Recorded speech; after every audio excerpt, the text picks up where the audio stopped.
কৃষ্ণ শ্ৰীমন্ত শংকৰ হৰি ভকতৰ জানা যেন কল্প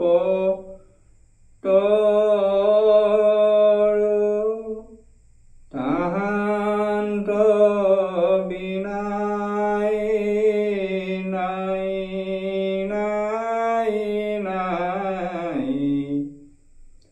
আমাৰ পৰম গুৰু তাহান্ত বিনাই নাই নাই নাই আমাৰ পৰম গুৰু। শ্ৰীমন্ত শংকৰদেৱ বিৰচিত শ্ৰীমদ ভাগৱত প্ৰথম স্কন্ধ আজি পদবন্ধে থকা অষ্ঠমাৰ চূড়ামণি ছেদন দুৰ্নিৰ দ্বাৰা পুনৰ ব্ৰহ্মবাণ নিক্ষেপ পাঠভাগী হাত লোৱা হৈছে। কৃষ্ণ হে ৰাম সুতনি গদতি শুনি কৰি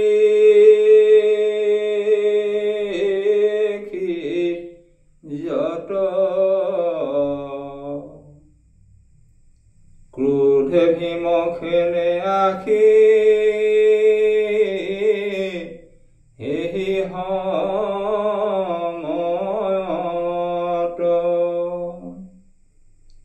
ৰাম দশন চুবায়া কোপে কম্পায়া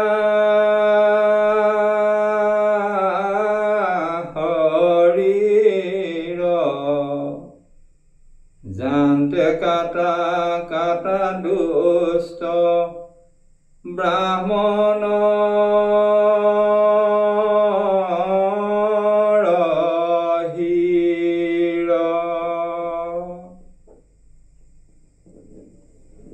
কৃষ্ণ ইতিমধ্যে পুত্ৰবধি অষ্ঠমাৰ শিৰচ্ছেদ কৰি তেওঁৰ শিৰ আনি দ্ৰুপদীক দিম বুলি অৰ্জুনে প্ৰতিজ্ঞা কৰিলে। সেই মৰ্মে অৰ্জুন আৰু কৃষ্ণ একেখন ৰথেৰে অশ্বত্থামাক খেদি গৈ কাৰায়ত্ত কৰিলে। কাৰায়ত্ত কৰি তেওঁৰ হাত ভৰি বান্ধি চোঁচৰাই আনি এটা পশুৰ দৰে চোঁচৰাই আনি ৰথত পেলাই ল'লেহি আৰু শিবিৰ অভিমুখে যাত্ৰা কৰিলে। তেনে অৱস্থাতে ভগৱন্ত কৃষ্ণই অৰ্জুনৰ ধৰ্মনিষ্ঠতা প্ৰমাণ কৰিবৰ বাবে অৰ্জুনৰ পৰীক্ষা হেতু কিছু পৰীক্ষা ল'বলৈ কিছু কথা ক'লে যে হে অৰ্জুন, তুমি দ্ৰৌপদীৰ আগত প্ৰতিজ্ঞা কৰিছিলা যে পুত্ৰবধি অশ্বত্থামাক বধ কৰি অশ্বত্থামাৰ মুণ্ড তেওঁৰ ওচৰত ৰখাৰ কথা, আৰু তুমি এতিয়া অশ্বত্থামাক কাৰায়ত্ত কৰিলা, অথচ তুমি তেওঁক বধ কৰি তেওঁ শিৰচ্ছেদ কৰা নাই। গতিকে তুমি এতিয়াই এই দুষ্ট ব্ৰাহ্মণক তুমি বধ কৰা, এই বুলি ক'লে। আকৌ অৰ্জুনক উত্তেজিত কৰিবৰ কাৰণে আকৌ ক'লে যে ই তোমাৰ স্বজন, তোমাৰ পুত্ৰ নিৰস্ত অৱস্থাত, নিৰ্দাৰত অৱস্থাত অন্যায়ভাৱে বধ কৰিছে। গতিকে এই স্বজনবধিক তুমি বধ কৰাটো উচিত। আনহাতে যেতিয়া আমি অশ্বত্থামাৰ অনুগমন কৰিছিলোঁ, অশ্বত্থামাই নিজৰ প্ৰাণ ৰক্ষাৰ কাৰণে আমাকেই আমাৰ প্ৰতিয়ে তোমাৰ ব্ৰহ্মবাণ নিক্ষেপ কৰি বধ কৰিব বিচাৰিছিল। যি ব্যক্তিয়ে আনক বধ কৰি নিজৰ জীৱন পৰিদৰ্শন কৰিব বিচাৰে সেইজনক হত্যা কৰা উচিত। কাৰণ এই পাপীজন যদি জীয়াই থাকে, পাপৰ প্ৰভাৱত, অধিক পাপৰ ফলত এই পাপী নৰকগামী হ'ব। গতিকে এই অৱস্থাতে যদি তাক বধ কৰা হয়, অন্ততঃ সেই নৰকগামী হোৱাৰ পৰা ৰক্ষা পৰি স্বৰ্গগামী হ'ব। এইদৰে নানা ধৰণে অৰ্জুনক পৰীক্ষা কৰিবৰ কাৰণে আৰু উত্তেজিত কৰি তেওঁ অশ্বত্থামাকনো তেওঁ কি কৰে, এই পৰীক্ষা ল'বৰ বাবে এনেদৰে নানা কথাৰে তেওঁক উত্তেজিত কৰিছিল। কিন্তু অৰ্জুনে ভগৱন্তৰ এই কথাখিনিত কোনো ধৰণৰ উত্তেজিত নহয় নিজৰ ধৰ্মনিষ্ঠতা অক্ষুণ্ণ ৰাখিলে। তেওঁ জানিছিল যে অশ্বত্থামা যিয়ে নহওক তেওঁৰ গুৰুৰ পুত্ৰ, আৰু গুৰুৰ দৰে সন্মান কৰা উচিত, যদিও তেওঁৰ স্থানত তেওঁৰ পুত্ৰবধি হয়। আনহাতে তেওঁ ব্ৰাহ্মণ, ব্ৰহ্ম হত্যা মহাপাপ, এই অপৰাধো অৰ্জুনে কৰিব বিচৰা নাছিল। আনহাতে তেওঁ এজন বৰ ন্যায়সংগতভাৱে যুদ্ধ কৰা ক্ষত্ৰিয় আছিল অৰ্জুন। অৰ্জুনে জানিছিল যে যিজন অসাৱধান হৈ থাকে, মদ্যপান কৰি মত্ত হৈ থাকে, নিদ্ৰিত অৱস্থাত থাকে, ভয়াৰ্ত হৈ থাকে, ৰথহীন হৈ থাকে, আৰু যদি বালক বা স্ত্ৰীও হয়, তেতিয়া সেইজন শত্ৰু হলেও বধ কৰাটো এজন ক্ষত্ৰিয়ৰ বাবে মৰ্যাদাপূৰ্ণ কাম নহয়। সেইকাৰণে অৰ্জুনে অশ্বত্থামাক তৎমুহূৰ্ততে তাত বধ নকৰি দ্ৰৌপদীৰ ওচৰলৈ লৈ আনিলে, আৰু আনি দ্ৰৌপদীৰ সন্মুখত এইদৰে আনি যেতিয়া এনেদৰে দ্ৰৌপদীৰ ওচৰত উপস্থিত কৰালেহি, আৰু অশ্বত্থামাৰ এই অৱস্থা দেখি দ্ৰৌপদীৰ মনত অশ্বত্থামাৰ প্ৰতি দয়া আৰু কৰুণাৰ ভাৱ উদয় হ'ল, আৰু তেওঁৰ এই অশ্বত্থামাক মুকলি কৰি দিবলৈ অৰ্জুনক প্ৰাৰ্থনা জনালে। আৰু এই পাঠত কৈছে যে সুত নিগদতি শুনিউক ঋষিজত, এই সুতমুনিয়ে নৈমিষাৰণ্যত সমবেত হোৱা 28,000 ঋষি মুনিৰ আগত কৈ আছে যে হে ঋষি হওক ইয়াৰ পিছত কি হ'ল মই কওঁ তোমালোকে শুনা। এই অৱস্থাতে আহি ভীমসেন সেই স্থানত উপস্থিত হ'লহি।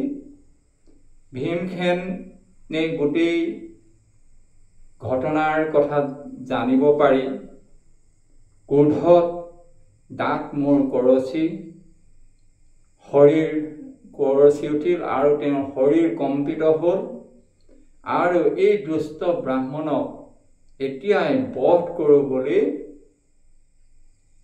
অশ্বত্থামাৰ অভিমুখে আগবাঢ়ি আহিল। এই দুষ্ট ব্ৰাহ্মণক কাটি পেলাওঁ বুলি এইদৰে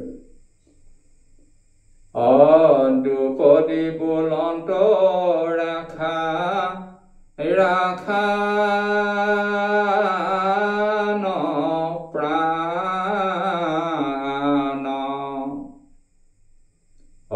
কাটা কাটা বুলি ভীমে পাইলা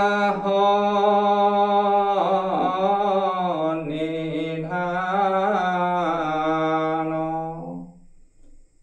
যে এইদৰে ভীমে যেতিয়া অশ্বত্থামাক বধ কৰিবলৈ অগ্ৰসৰ হ'ল তেতিয়া দ্ৰৌপদীয়ে ভীমক বাধা প্ৰদান কৰিলে আৰু বাধা প্ৰদান কৰি ভগৱন্ত কৃষ্ণ প্ৰাৰ্থনা জনালে যে এই অশ্বত্থামাৰ প্ৰাণ ৰক্ষা কৰাৰ ব্যৱস্থা কৰা তুমি হে প্ৰভু।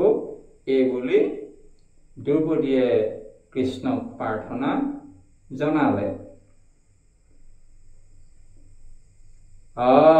দেখি কৃষ্ণে বেকত কৰিলা চাৰি হাত। তাকে দেখি কৃষ্ণই নিজৰ চতুৰ্ভুজ ৰূপ ধাৰণ কৰিলে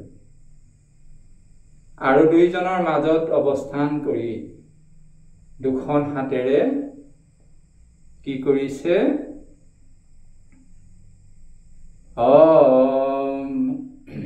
দুখন হাতেৰে ভীমক বাধা দিছে আৰু দুখন হাতেৰে দ্ৰৌপদীক আশ্বাস দিছে। ভাংগন্ত কণ্ডল দুই এৰায়ো পাত। ৰবা তোমালোক অধৈৰ্য নহবা।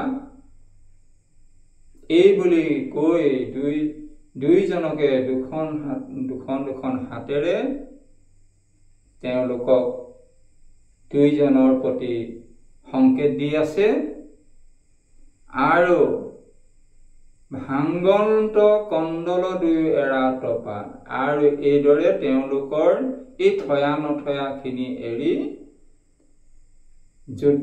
এই থয়া নথয়া এৰিবলৈ ভগৱন্ত পুৰুষে তেওঁলোকক ক'লে আৰু সেইদৰে তেওঁলোকৰ এইদৰে কাজিয়াখন নিষ্পত্তি কৰিলে। দুয়ো হাতে দুই কোণী বৰ তাইলা জুৰাই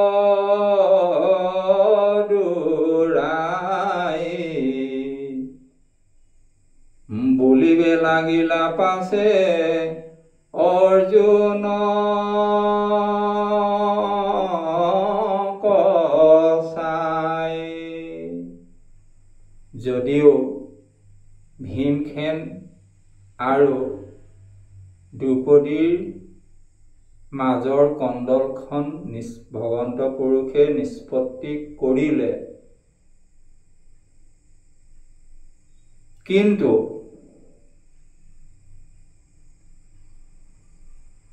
তাৰ তিনিটা সংকট আহি উপস্থিত হ'লহি। সেয়ে ভগৱন্ত পুৰুষে অৰ্জুনৰ ফালে চাই কথাটো এই সংকট তিনিটাৰ কথা উল্লেখ কৰিছে।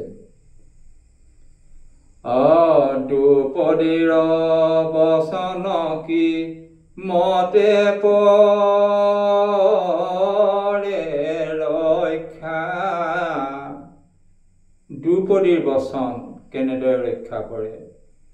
কি বচন? দ্ৰুপদীয়ে অশ্বত্থামাৰ প্ৰাণ ৰক্ষা কৰিবৰ বাবে ভগৱন্তক প্ৰাৰ্থনা জনাইছে। গতিকে তেওঁৰ প্ৰাৰ্থনা মঞ্জুৰ হ'ব লাগিব, তেওঁৰ প্ৰাৰ্থনাটো ৰ'ব লাগিব, তেওঁৰ বচন ৰ'ব লাগিব। সেইটো এটা সংকট। কোন বুদ্ধি ৰাখিবাভি মৰম হাক্ষা। আনহাতে এই যে ভীমে অশ্বত্থামাক বধ কৰিম বুলিয়ে যিটো জিদ লৈ আছে, সেইটো কাৰণ ভীমখেনকো সন্তুষ্ট কৰিব লাগিব, কাৰণ তেওঁৰ জিদটো একেবাৰে শেষ হোৱা নাই। তেওঁ কোন সময়ত কি কৰে সেইটো ক'ব নোৱাৰি, গতিকে তেওঁক সন্তুষ্ট কৰিব লাগিব। আপুনি বলিলা হিৰ কাটিব পূৰ্বতে। আৰু তুমিও কৈছিলা, দ্ৰৌপদীৰ আগত তুমি প্ৰতিজ্ঞা কৰি থৈছা পূৰ্বতে যে তোমাৰ এই পুত্ৰবধি মই ধৰি আনি তেওঁৰ মূৰটো, তেওঁৰ চিহ্ন মূৰটো আনি তোমাৰ আগত ৰাখিম, এই বুলি তুমি প্ৰতিজ্ঞা কৰিছিলা। অৰ্থাৎ তোমাৰ দ্ৰৌপদীৰ পুত্ৰবধি শিৰচ্ছেদ কৰি সেই শিৰ আনি দ্ৰৌপদীৰ আগত ৰাখিম বুলি তুমি প্ৰতিজ্ঞা কৰি থৈছা। প্ৰতিজ্ঞা কৰি থৈছা। তিনি কথা বেৰক্ষা পৰে কেনমতে।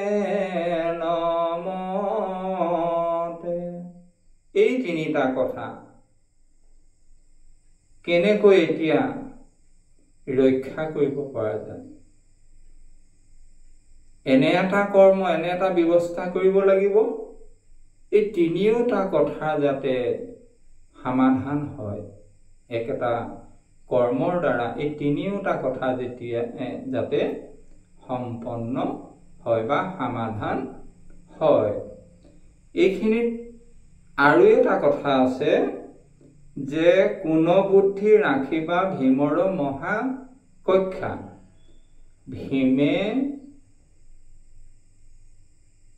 অশ্বত্থামাক বধ কৰিম বুলি জিদ কৰি আছে, গতিকে সেই কৰ্মটো কৰি ভীমক সন্তুষ্ট কৰিব লাগিব। কিন্তু আনহাতে ভগৱন্ত প্ৰভু কৃষ্ণইও অৰ্জুনক এই দুষ্ট ব্ৰাহ্মণ অশ্বত্থামাক বধ কৰিবৰ বাবে পূৰ্বতেই কৈছিল। গতিকে এনেধৰণৰ কাৰ্য কৰিব লাগিব, এনেধৰণৰ এটা ব্যৱস্থা ল'ব লাগিব, য'ত যিটো ব্যৱস্থাত এই ভগৱন্ত প্ৰভু কৃষ্ণ সন্তুষ্ট হ'ব লাগিব।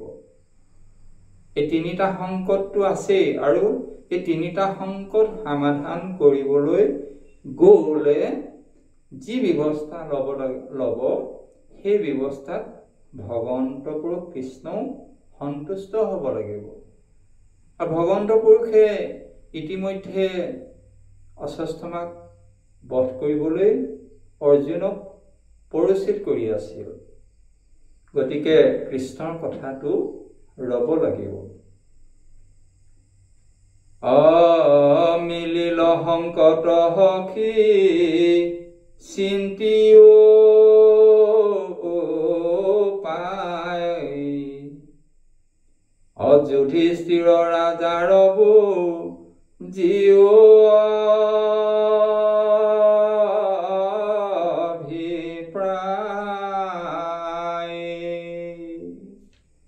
এইকেইটা সংকটে মিলিল উপস্থিত হল অৰ্জুন।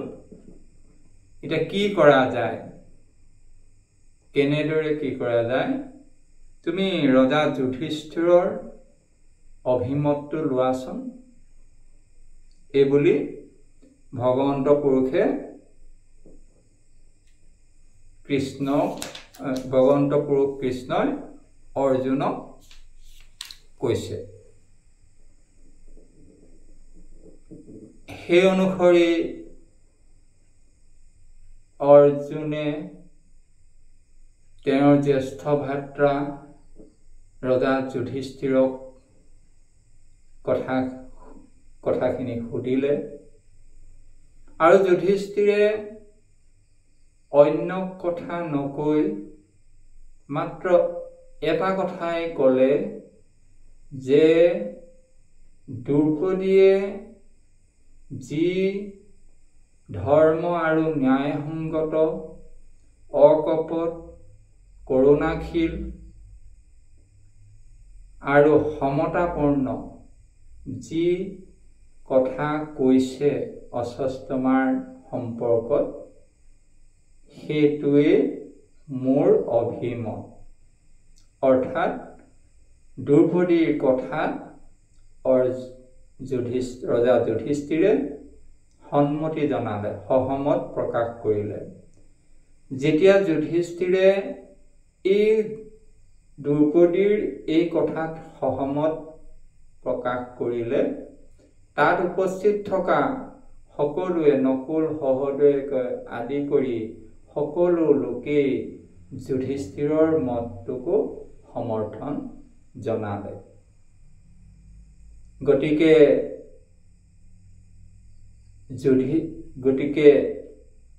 অশ্বত্থামাৰ প্ৰাণ ৰক্ষাৰ সপক্ষে যুধিষ্ঠিৰে অভিমত প্ৰকাশ কৰিলে। এতিয়া কথা হ'ল কি, কেনেকৈ এই তিনিওটা কথা ৰক্ষা কৰিব পৰা যায় এটা কৰ্মৰ দ্বাৰা। প্ৰথমটো হ'ল দ্ৰৌপদীৰ কথা ৰক্ষা কৰিব লাগিব।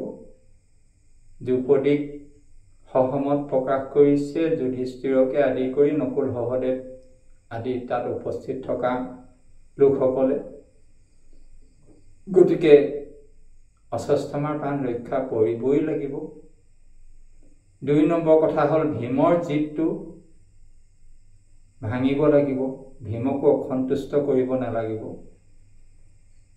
তৃতীয়তে হ'ল অৰ্জুনৰ প্ৰতিজ্ঞা, দ্ৰৌপদীৰ আগত যি প্ৰতিজ্ঞা কৰিছিলে অশ্বত্থামাক শিৰচ্ছেদ কৰিম, এই কথাটো ৰক্ষা কৰিব লাগিব। তিনিওটা সমাধান এনে এটা ব্যৱস্থাৰে কৰিব লাগিব যিটো ভগৱন্ত পুৰুষো সন্তুষ্ট হ'ব লাগিব। মহাসংকট আহি পৰিব। আৰু এই অৱস্থাত অৰ্জুন সিদ্ধান্ত লোৱাত কিং কৰ্তব্য বিমুখ হৈ পৰিল, আৰু তেওঁ ভগৱন্ত পুৰুষ কৃষ্ণৰ শৰণাগত হ'ল, আৰু তেওঁকে এই সমিধান বিচাৰি প্ৰাৰ্থনা জনালে। আৰু তেতিয়া কৃষ্ণই অৰ্জুনক এটা উপায় দিলে যে তুমি শাস্ত্ৰৰ নিৰ্দেশ অনুসৰি, শাস্ত্ৰৰ গুৰুজন আৰু শাস্ত্ৰৰ যি নিৰ্দেশ কৰিছে সেইমতে কৰ্ম কৰিলে তোমাৰ এই তিনিওটা সমস্যা, তিনিওটা সংকট সমাধা হ'ব। অৰ্জুনক কৃষ্ণই ক'লে যে কোনো ব্ৰাহ্মণক হত্যা কৰাটো একেবাৰে অনুচিত কাম ব্ৰাহ্মণক। কিন্তু যদি আটাইটাই হয় ব্ৰাহ্মণকো হত্যা কৰিব লাগিব। এতিয়া সেই ক্ষেত্ৰত অশ্বস্থমা ব্ৰাহ্মণ তেওঁক যদি হত্যা কৰি দিয়া হয় আটাইটাই বুলি, তেতিয়া দ্ৰৌপদীৰ কথাটো নৰব আৰু হত্যা নকৰিলে দুৰ্যোধনৰ হত্যা নকৰিলে ভীমসেনৰ আৰু অৰ্জুনৰ কথা নৰব। এইদৰে যেতিয়া ভগৱন্ত পুৰুষে অৰ্জুনক এই গুৰুজন আৰু শাস্ত্ৰৰ নিৰ্দেশৰ কথা ক'লে, অৱশেষত অৰ্জুনে এই কথাখিনি তাৰ ভগৱন্তৰ কৃপাত সমিধানটো পালে। কি পালে? মনে গুণী ধনঞ্জয়ে পাইলায় উপদেশ। অৰ্জুনে উপদেশ পাই গ'ল, ভগৱন্তৰ পৰা উপদেশটো পাই গ'ল। আৰু ভগৱন্তে কি ক'ব বিচাৰিছে, ভগৱন্তৰ অভিপ্ৰায়টো তেওঁ হৃদয়ংগম কৰিব পাৰিলে। আৰু পাৰি পিনে হৃদয়ংগম কৰি কি কৰিলে? অচূড়ামণি সহিতে কাটিলা তাৰ কেশ। অশ্বস্থমাৰ চূড়ামণি, চুলিৰে সৈতে চূড়ামণিটো কাটি পেলালে। অশ্বস্থমাৰ মূৰত উলম্বভাৱে এটি মণি আছিল। এই মণিটোৰ দ্বাৰা তেওঁৰ বল বীৰ্য সদায় অটুট আছিল। আৰু সেয়ে এই মুণ্ডটো যেতিয়া, এই মণিটো যেতিয়া, তেওঁৰ শিৰত থকা মণিটো যেতিয়া অৰ্জুনে চুলিৰে সৈতে কাটি পেলাই দিলে, তেতিয়া তেওঁৰ মুণ্ড ছেদ কৰাৰ নিচিনা হ'ল। মূৰৰে এটা অংশ, গতিকে মুণ্ড আৰু চুলিৰে সৈতে যেতিয়া কাটি দিলে তেওঁৰ শিৰচ্ছেদ কৰা হৈ গ'ল। আৰু তাৰপিছত কি কৰিলে? অবান্ধ কাটি দেখৰখে দাইলা ঢংকা মাৰি। হাত ভৰি বান্ধ খুলি দিলে আৰু খুলি দি গতিয়াই ঢকিয়াই সেই স্থানৰ পৰা খেদি পঠালে।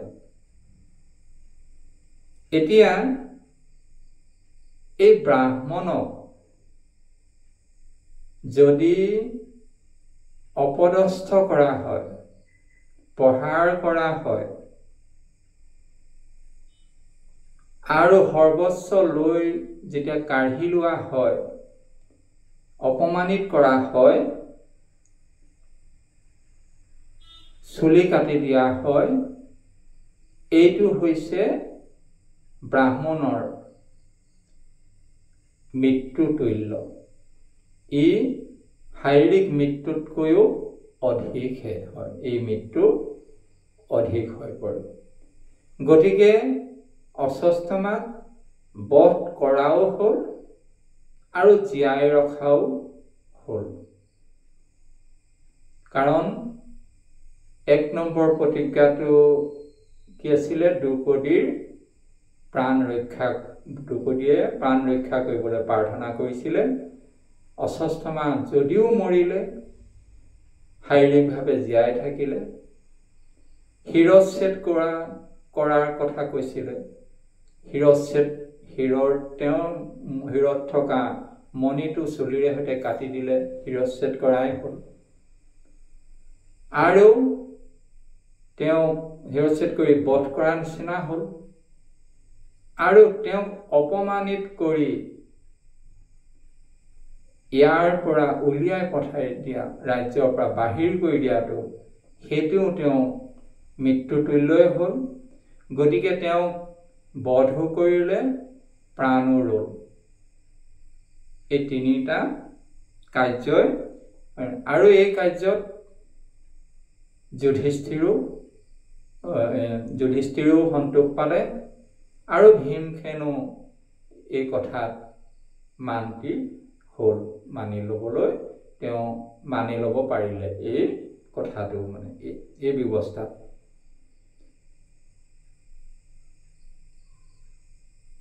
অৰ্জুনক সাধুবাদ কৰিলা মুৰাৰী। এই পাছত এই কাৰ্য ব্যৱস্থাৰ পিছ লোৱাত ভগৱন্ত পুৰুষৰো বৰ সন্তোষ পালে, প্ৰসন্ন হ'ল। গতিকে সকলোখিনি সংকটেই এটা কৰ্মৰ দ্বাৰাই সমাধান হ'ল, আৰু সকলোৱে এই কৰ্মত প্ৰসন্ন হ'ল। মুণ্ড মুণ্ডি সৰ্বচক কৰিলা আগ্ৰহ, নিকাদিব দেশৰ ভাঙিলা তাৰ গহ। এইদৰে তাৰ মুণ্ডি সৰ্বস্বখিনি হৰণ কৰি, দেশৰ পৰা বাহিৰ কৰি, তেওঁৰ যিখিনি পদমৰ্যাদা আছিলে সকলোখিনি নিঃশেষ কৰি দিলে। আৰু অধম দ্বিজৰ বধ এহিষে বিহিত, আৰু অধম দ্বিজক শাস্তি বিহাৰ এইটোৱে হৈছে উত্তম উপায়। জানিলা ধৰ্মৰ তত্ত্ব ভৈলা কৃত কীৰ্ত। এই যে ধৰ্মৰ মতটো, নীতিটো পালন কৰিলে, তেনেদৰে কৰি সকলোৱে পৰম আনন্দ লাভ কৰিলে। সাধু সাধু বুলি প্ৰশংসিল যুধিষ্ঠিৰ,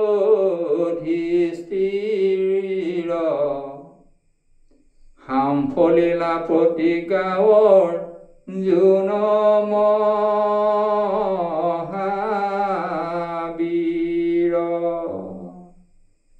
এইটো কৰ্মৰ দ্বাৰা তিনিওটা প্ৰতিজ্ঞা ৰক্ষা কৰাত সফল হোৱাত অৰ্জুনে তেওঁক প্ৰশংসা কৰিলে, আৰু যুধিষ্ঠিৰে অৰ্জুনক প্ৰশংসা কৰিলে।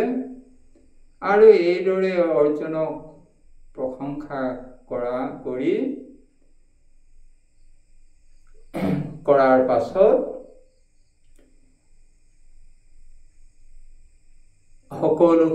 সকলোৱে পৰম আনন্দ লাভ কৰিলে। আৰু এইদৰে কৌৰৱক যুদ্ধত জয়লাভ কৰি পঞ্চ পাণ্ডৱে কৃতকৃত্য অনুভৱ কৰিলে। পৰম আনন্দ আতি ভৈলন্ত হিত, গোবিন্দ পুৰিলে পাণ্ডৱৰ মনোনীত। এইদৰে যুদ্ধত জয়লাভ কৰি পৰম আনন্দিত হ'ল পঞ্চপাণ্ডৱ।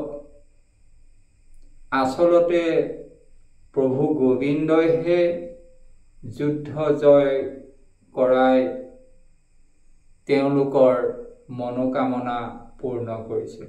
অৰ্থাৎ তেওঁলোকে জয়লাভ কৰাৰ মূলতে ভগৱন্তহে আছিল। অমৃত কৰ কৰি পাছে পিণ্ড জলাঞ্জলি,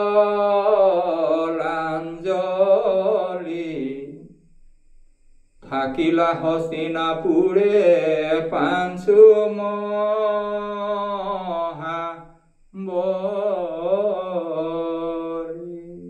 এইদৰে এই যুদ্ধত প্ৰাণ বিসৰ্জন দিয়া মৃতকসকলৰ পিণ্ড জলাঞ্জলি দিলে। ইয়াৰ পাছত দি তেওঁলোকে এই 5জন পঞ্চপাণ্ডৱে মহা আনন্দৰে হস্তিনাপুৰত থাকি ৰাজকাৰ্য চলাবলৈ ধৰিলে। পাছৰ বৃত্তান্ত শুনি বেৰিখি, ভাৰত যুদ্ধ কহাংগ কৰিয়া হৰিখি, দ্বাৰকা কজাইবে লাগি চিন্তি চক্ৰ পানী, যুধিষ্ঠিৰ নিপতিত লৈলন্ত মেলানি। এইদৰে যেতিয়া যুদ্ধখনৰ সমাপ্তি ঘটিল আৰু অধৰ্মৰ পৰাজয়, ধৰ্মৰ জয় কৰি ধৰ্ম প্ৰতিষ্ঠা কৰাৰ যি উদ্দেশ্য আছিল ভগৱন্ত পুৰুষৰ, এইখিনি ইতিমধ্যে সমাপ্ত হৈছে। আৰু সেইকাৰণে ভগৱন্ত পুৰুষে এই হস্তিনাপুৰৰ পৰা দ্বাৰকা অভিমুখে যাবলৈ মনস্থ কৰিলে। আৰু সেয়ে তেওঁ যুধিষ্ঠিৰৰ পৰা বিদায় বিচাৰিলে। সুভদ্ৰা দ্ৰৌপদী সুভদ্ৰা কুন্তী সবাকো সম্বোধি, অচৰিলা ৰথত ভীম অৰ্জুন কহুধি। সুভদ্ৰা, দ্ৰৌপদী, কুন্তীকে আদি কৰি সকলো নাৰীসকলক মাত লগাই ভীম আৰু অৰ্জুনক কৈ তেওঁ ৰথত আৰোহণ কৰিলে। কৃষ্ণৰ বিয়োগ দুখ নহয় মনে। এই যে কৃষ্ণ যাবলৈ ওলাইছে, কৃষ্ণ এইদৰে কৃষ্ণৰ বিয়োগত তেওঁলোকৰ মনটোৱে সহিব পৰা নাই, দুখেৰে ভৰি পৰিছে। সেই দুখ তেওঁলোকে সহিব পৰা নাই। সেয়ে পাঞ্চু ভাই সংগে জান্ত সজল নয়নে, সেইকাৰণে 5জন পাণ্ডৱে চকু পানীৰে চপচপীয়া কৰি লগত যাবলৈ ওলাল। দুদিক মেলিলা যেন লাঞ্জকাতা বাঘ, দুৰ্য নদী জড়ৱাতি চৰি গইলা ৰাগ। এইদৰে যেতিয়া ভগৱন্ত পুৰুষে দ্বাৰকা অভিমুখে যাবলৈ সাজু হ'ল আৰু যাত্ৰা আৰম্ভ কৰিছে, সেই সময়তে দুৰ্নিক মেলিলা যেন লাঞ্জ কটা বেগ, এই নেজ কাটি এৰি দিয়া বাঘৰ দৰে এই বাঘ যিদৰে দুৰ্জন হৈ পৰে, সেইদৰে অপমানিত হোৱা অশ্বস্থামাও খঙত উত্ৰাৱল হৈ পৰিছিল, খঙত উত্ৰাৱল হৈ আছিল। আৰু যেতিয়া এইদৰে তেওঁলোকক দেখা পালে পঞ্চ পাণ্ডৱ আৰু কৃষ্ণ গৈ আছে বুলি, তেতিয়া কি কৰিলে, পাঞ্চু ভাই লাগি পাঞ্চ গোট ব্ৰহ্ম বান। পাঁচজন ভাই, পাঁচ পাণ্ডৱৰ প্ৰতি 5 পাত ব্ৰহ্ম বাণ কি কৰিলে, অৰণ্যৰ পৰা বীৰে কৰিলা সন্ধান। অৰণ্যৰ পৰাই, গোপন স্থানৰ পৰাই এই পঞ্চ পাণ্ডৱৰ প্ৰতি লক্ষ্য কৰি 5 পাত ব্ৰহ্মাস্ত্ৰ নিক্ষেপ কৰিলে। উত্তৰাৰ গৰ্ভে আছে পাণ্ডুৰ সন্ততি। উত্তৰাৰ গৰ্ভত এটি সন্তান আছে। উত্তৰা অৰ্থাৎ উত্তৰা গৰ্ভৱতী। উত্তৰা হৈছে অৰ্জুনৰ পুত্ৰ অভিমন্যুৰ ভাৰ্যা। যুদ্ধ ক্ষেত্ৰত সপ্তৰথীৰ অন্যায় যুদ্ধত অভিমন্যুই প্ৰাণ ত্যাগ কৰিছিল আৰু সেই অৱস্থাত উত্তৰা গৰ্ভৱতী আছিল। আৰু এই উত্তৰাৰ প্ৰতি লক্ষ্য ৰাখি উত্তৰাৰ গৰ্ভত থকা সন্তানটিও বিনাশ হওক বুলি হানিলা গোটেক ব্ৰহ্ম অস্ততাংকপতি। সেই সন্তানটিও নষ্ট হওক বুলি আৰু এপাত ব্ৰহ্মবাণ মাৰি পঠালে। অৰ্থাৎ 5জন পাণ্ডৱৰ প্ৰতি 5 পাত আৰু উত্তৰাৰ প্ৰতি লক্ষ্য কৰি উত্তৰাৰ গৰ্ভত থকা সন্তানটো বিনষ্ট হওক বুলি আন এপাত ব্ৰহ্মাস্ত্ৰ অৰণ্যৰ পৰা গোপনে অশ্বস্থামাই নিক্ষেপ কৰিলে। পাণ্ডৱা পৃথিৱী কৰিব আজি বুলি অপাণ্ডৱা কৰিব বিচাৰিছিলে অশ্বস্থামাই। সেইকাৰণে আনকি উত্তৰাৰ গৰ্ভত থকা সন্তানটিও যাতে বাচি যাব নোৱাৰে, সেই অৰ্থে এই 5 পাত 6 পাত ব্ৰহ্মবাণ অশ্বস্থামাই নিক্ষেপ কৰিছিলে। আৰু যেতিয়া দেখিছে আকস্মিতে পাঞ্চু ভাই দেখে মাথা তুলি। আৰু অকস্মাতে দেখিছে যে অকস্মাতে এইদৰে তেওঁলোকৰ অভিমুখে ব্ৰহ্মাস্ত্ৰ আহি আছে। দেখা পাই তেওঁলোকে দেখি কি কৰিলে, অগ্নিবৰ্ণ লোহা পাঞ্চ গোটাখে দি আখে ধৰিলন্ত ধনুবাণ পাঞ্চু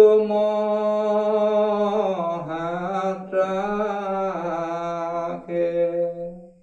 এইদৰে অগ্নিবৰ্ণৰ 5 পাত লোহাৰ অস্ত্ৰ অগ্নিসহ যেতিয়া তেওঁলোকৰ অভিমুখে আহি খেদি অহা দেখিছে, এই পঞ্চ পাণ্ডৱেও লগে লগে ধনুৰ বাণ উলিয়াই সেই পঞ্চ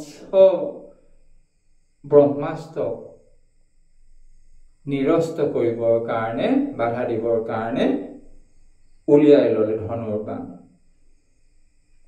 কিন্তু ভগৱন্ত পুৰুষে জানিছিল যে সেয়া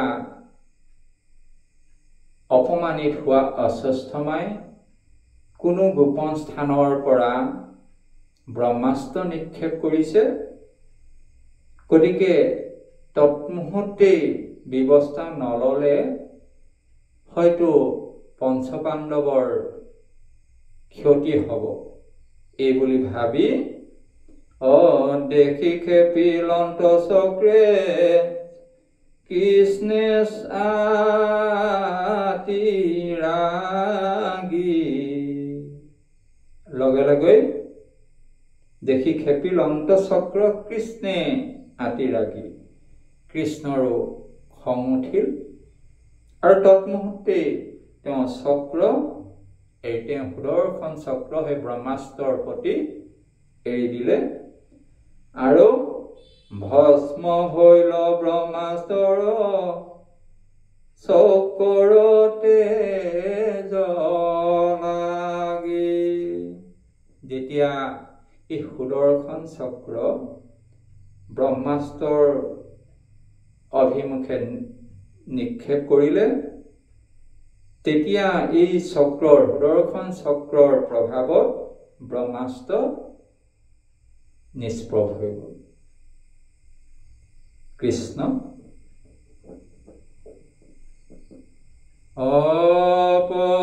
অপৰাধ বিনাশন